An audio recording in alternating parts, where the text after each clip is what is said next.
Well, Mr. President, I just demoted you, Mr. Prime Minister.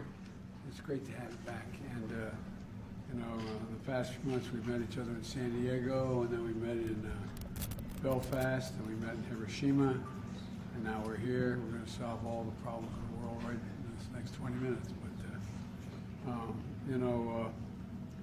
Prime Minister Churchill and Roosevelt met here a little over 70 years ago.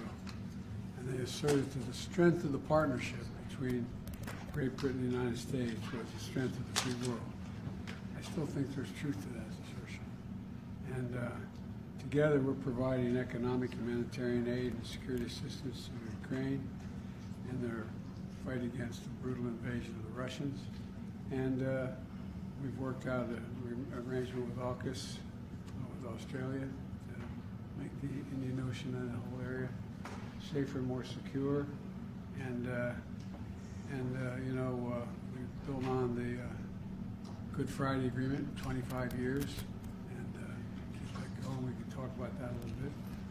As NATO allies, we're working together to help provide the collective defense of all of us, and we're going to further. I hope we're going to discuss today plans to further strengthen our economic relationship.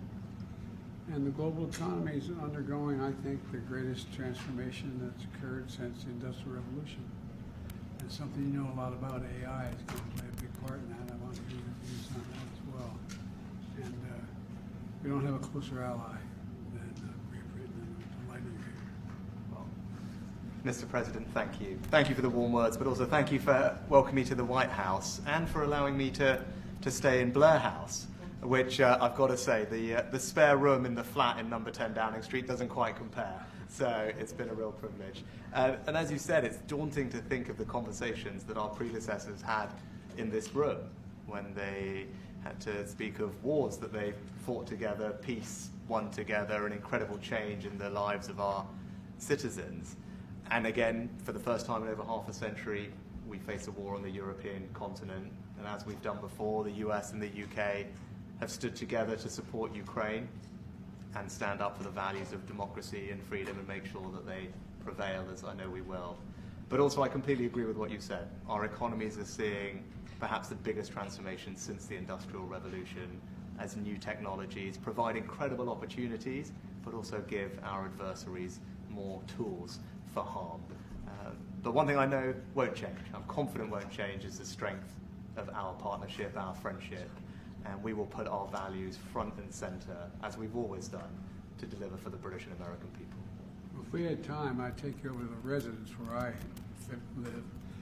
And when you were over in Blair House, President Truman was there because they were redoing the White House. He put a hole in the Truman balconies that exist now because of Blair House being available. That second balcony you see, the first balcony you see going up. So at any rate, and there's an awful lot of stories that are told, probably a bunch apocryphal about the former Prime Minister, like you take baths up that, anyway. Wandering around at 3 in the morning. Yeah, Winston Churchill bothering Mrs. Roosevelt, yes. So you won't, don't worry, you won't see me there bothering you and the First Lady. Anyway, welcome, welcome. Well, it's great to be here. Thanks for having me, Joe. Good to be here. Thank you, everybody. Thank you so much.